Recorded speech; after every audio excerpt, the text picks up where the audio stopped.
ఎంత అయింది, ఎంత ఖర్చు చేస్తున్నామో, ఎన్ని యూనిఫామ్స్ తీసుకున్నామో ఆ డాటా ఒక రికార్డు రాయాలి, ఒక బుక్ స్టాక్ రిజిస్టర్లో రాయాలి. ఇచ్చిన వాళ్ళు ఎవరు, ఎంత అమౌంట్ ఇచ్చారు, ఎంత అమౌంట్ అయింది, ఈ డాటా క్లియర్గా ఉండాలి. ఈ డాటా క్లియర్గా ఉండాలి. ఎందుకు క్లియర్గా ఉండాలి? ఎస్. తర్వాత 15th ఆగస్ట్కి 26 జనవరికి పిల్లలు పిలుస్తాం. మనం పిలిచినప్పుడు పిల్లలు హైలైట్ చేయాలి. విష్ణు గారు మనకి గ్రామంలో మంచి యాక్టివ్ మెంబర్గా ఉన్నారు, చాలా ఎంకరేజ్ చేస్తున్నారు. వాళ్ళ సర్వీస్ మోటో అందరికీ చాలా ఇన్స్పిరేషన్గా ఉంది. విష్ణు గారు మనకి మన స్కూల్కి పిల్లలకి 5గురికి యూనిఫామ్స్ అందజేయడం జరిగింది. విష్ణు గారిని సాధారణంగా స్టేజ్ పైకి ఆహ్వానిస్తున్నాం అందరి చప్పట్ల మధ్య. ఇట్లా వాళ్ళని ఎంకరేజ్ చేయాలి. మోటివేషన్ అంటే ఇట్లా ఎందుకు ఎంకరేజ్ చేయాలి?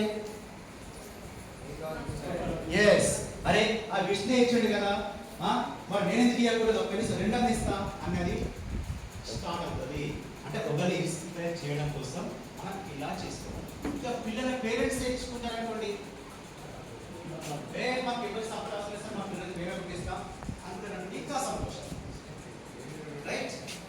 సో ఈ ప్రాసెస్ అప్రోచ్ కావడానికి ఈ ప్రాసెస్ మీరు అవలంబించండి. స్పాన్సర్స్ పట్టుకోండి. ఇప్పుడు కార్ ఇస్తున్న దగ్గర మొత్తం పైసలు వస్తాయి.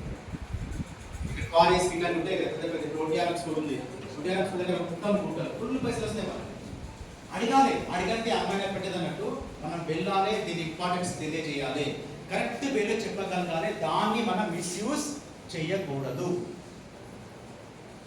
నెక్స్ట్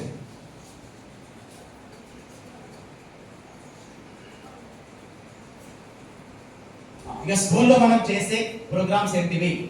సింపుల్ గా all day prayer meetings with parents.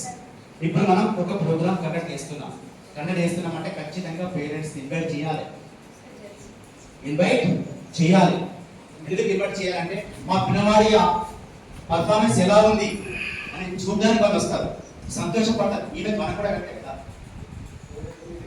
అది పేరెంట్ లీవ్ కాబట్టి వాళ్ళు ఖచ్చితంగా రమ్మా ఇట్లా చేయండి చూడండి అని వాళ్ళకి మనం మోటివేట్ చెప్పగలగాలి. Invite anniversaries, annual camps, events. మనకు స్కూల్లో ప్రోగ్రామ్ చేస్తున్నాం. ఎట్లాంటి ప్రోగ్రామ్ చేస్తున్నాం? చిన్న ఒక గ్రూప్ మీటింగ్ పెడుతున్నాం. ప్లాకార్డ్కి రమ్మనాలి, ప్లాకార్డ్కి హోస్ట్ చేసినప్పుడు రమ్మనాలి. హోస్ట్ చేయడానికి వాళ్ళు హోస్ట్ చేయరు, అసిస్టెంట్ మన ప్లాక్ లీడర్ చేస్తారు, వంట మాస్టర్ చేస్తారు, వేరే వాళ్ళు చేయడానికి ఉండదు. ఓకే, కనుక పట్టుకుంటారు వాళ్ళు. ఒక మోరల్గా ఇవ్వమ్మా అని చెప్పాలి, లేదా విషయం చెప్పమ్మా అని చెప్పాలి. సో అలా వాళ్ళని ఎంకరేజ్ చేయాలి, మోటివేట్ చేయాలి. వాళ్ళు తప్పులు చెప్పినా కానీ అమ్మ ఇట్లా చెప్పని వాళ్ళని ఎంత మనం మంచిగా చూసుకుంటే మనకి అంత మంచి పిల్లలు మనం పంపిస్తాం. తర్వాత పేరెంట్స్ ఈవినింగ్స్ అని మనం పెట్టుకోవచ్చు యాక్టివ్ పార్టిసిపేషన్ కోసం. పేరెంటింగ్ కాంపిటీషన్ ఇప్పుడు ప్రైవేట్ స్కూల్లో చాలా చేస్తుంటారు. వాళ్ళు నెలకొక ప్రోగ్రామ్ చేస్తారు, చేసుకుంటారు. ఏదో ఒక పేరెంట్స్ ఇప్పుడు మనం ఇక్కడ పెట్టుకోవాలి పేరెంట్స్ ఈవినింగ్స్ ఒకటి పెట్టుకున్నాం. మనం ఇక్కడ పేరెంట్స్ కి ఎట్లా రెస్పెక్ట్ ఇవ్వాలి, తల్లికి ఎట్లా రెస్పెక్ట్ ఇవ్వాలి, యాక్టివిటీ, ఓకే, యాక్టివిటీ చేయడం. ఇట్లాంటి యాక్టివిటీస్ కూడా మనం స్కూల్లో చేసుకోవచ్చు. తర్వాత seek permission and consultation for badge choices. ఇక మనం ప్రొఫెషన్సీ బ్యాడ్జెస్ ఉంటాయి. ఆ ప్రొఫెషన్సీ బ్యాడ్జెస్ కి మీకు చెప్తాం ఏమేమి సబ్జెక్ట్ తీసుకోవాలి, ఎట్లా తీసుకోవాలి, ఎగ్జామినర్స్ ఎట్లా అని దాని గురించి ఎక్స్ప్లెయిన్ చేస్తుంటాం. ఆ బ్యాడ్జ్ ఇచ్చినప్పుడు కూడా వాళ్ళని పిలిపియాలి, వాళ్ళ చేతుల మీద ఇప్పియాలి బ్యాడ్జ్. ఓకే. తర్వాత ఇన్వాల్వ్ దగ్గర గ్రూప్ కమిటీ. వాళ్ళు ప్రతి దానిలో అంటే అతిగా కూడా ఇన్వాల్వ్ చేయకూడదు, నార్మల్గా ఇన్వాల్వ్ చేసేసి వాళ్ళని మోటివేట్ చేయగలరు. ఇది మనకు చిన్నగా how to run started troop. ఎప్పుడు మీకు ఏమైనా డౌట్స్ ఉంటే క్లియర్గా అడగండి. దీని యొక్క బెనిఫిట్స్ ఏమున్నాయి? ఫస్ట్ క్వశ్చన్ ఏంటిది? ఎవరైనా అడుగుతారు స్కౌటింగ్ వల్ల బెనిఫిట్ ఏముంది? ఒక్కటే చెప్పాలి మనం.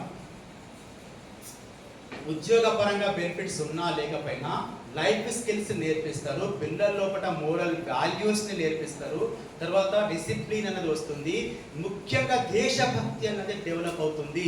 ఇది మెయిన్ అని చెప్పాలి. చెప్పిన తర్వాత నెక్స్ట్ ఏం చెప్పాలి? రైల్వే డిపార్ట్మెంట్లో కూడా స్కౌట్స్ అండ్ గైడ్స్కి రిజర్వేషన్ ఉంది. రైల్వే డిపార్ట్మెంట్లో జాబ్స్ రావాలంటే ఖచ్చితంగా రాష్ట్రపతి అవార్డు వరకు వెళ్ళాలి. ఒక డయాస్ మీద గౌరవనీయ రాష్ట్రపతి చేతుల మీదుగా సర్టిఫికెట్ తీసుకోవడం అనేది చాలా అదృష్టం అని వాళ్ళకి చెప్పగలగాలి. తర్వాత గవర్నర్ అవార్డు ఉంటారు. మనకు స్టేట్గా ఫస్ట్ డిస్టిక్ వార్డు చూద్దాం. డిస్టిక్లో డిఈఓ గారు, డిస్ట్రిక్ట్ ఎడ్యుకేషనల్ ఆఫీసర్ గారు దీనికి చీఫ్ కమిషనర్గా ఉంటారు. కలెక్టర్ గారు ప్రెసిడెంట్గా ఉంటారు. ఏ డిస్టిక్కి ఆ డిస్టిక్ కలెక్టర్ గారు ప్రెసిడెంట్గా ఉంటారు. స్టేట్ లెవెల్కి వచ్చేసరికి చీఫ్ కమిషనర్గా మనకు శ్రీ గౌరవనీయులు దానకిషోర్ ఐఏఎస్ గారు, ప్రిన్సిపల్ సెక్రటరీ టు గవర్నమెంట్ గారు ఉన్నారు ఇప్పుడు. తర్వాత గవర్నర్ గారు మనకు ప్రెసిడెంట్గా ఉన్నారు. స్టేట్ లెవెల్ అయిపోయింది. నేషనల్ లెవెల్కి వచ్చే వరకు మనకి దీనికి ప్రెసిడెంట్గా ఆనరేబుల్ ప్రెసిడెంట్ ఆఫ్ ఇండియా గారు ఉంటారు. ఈ విషయం వాళ్ళకు చెప్పాలి. చెప్తూ దీంతో పాటు పిల్లలు అందరితో ఇట్లా వెళ్తారు, ప్రోగ్రామ్స్ ఉంటాయి, ఇవన్నీ ఉంటాయని వాళ్ళకి క్లారిటీగా చెప్పగలగాలి. ఇది బెనిఫిట్స్ అని చెప్పాలి. ఎస్, డౌట్స్ అడగండి. ఒక్కొక్క డౌట్ క్లియర్గా అడగండి. నేను ప్రతి దానికి మీకు ఒక సొల్యూషన్ ఇస్తాను. ఎస్, డిస్ట్రిక్ట్ లెవెల్లో డిస్ట్రిక్ట్ ఎడ్యుకేషనల్ ఆఫీసర్ గారు చీఫ్ కమిషనర్గా ఉంటారు. ఇప్పుడు మన జిల్లాలో డిఓ గారు చీఫ్ కమిషనర్, కలెక్టర్ గారు కలెక్టర్, మీ ప్రెసిడెంట్గా ఉంటారు.